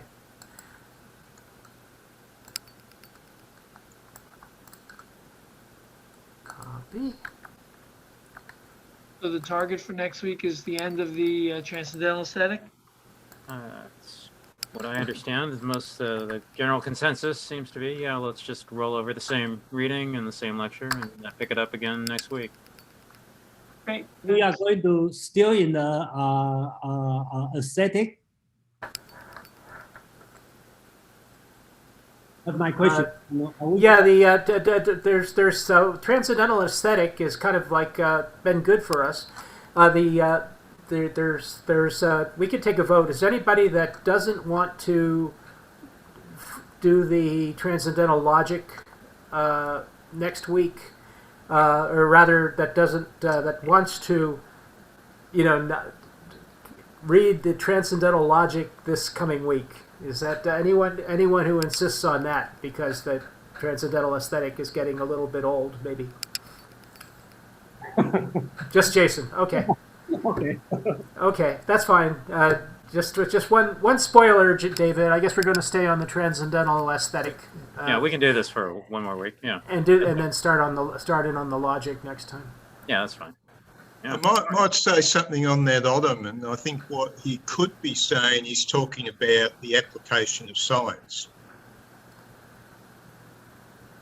not reason in the social sense, but more the pure application of science. What occurred with the Ottomans is, well, they couldn't even do stuff like have an artillery school because it would involve mathematical concepts which contradicted the Quran. So we're going back to Aquinas here. It wasn't Aquinas that said, well, if we have a conflict between reason and faith, we might have to go with reason. So I think, that might be his angle. Right, and that was worked out by a German. I guess I'm not sure if he was German or Prussian or what, but he was Euler, Euler, one of the inventors of the calculus. He was the one that wrote up the rules for artillery, for ballistics. So and a lot of other mathematical breakthroughs. So it's the Europeans were heavily rational, and if you're interested in the history of politics, then this peaked around 1871. That was the largest the Habsburg empire was to grow, and it was probably the richest of all the colonial empires, maybe except for Great Britain, and it ended up, because it was mostly located in Europe, and then it probably existed in some form up to the First World War. So that was a very important historical entity that, by coincidence, perhaps, Kant felt himself living right in the middle of.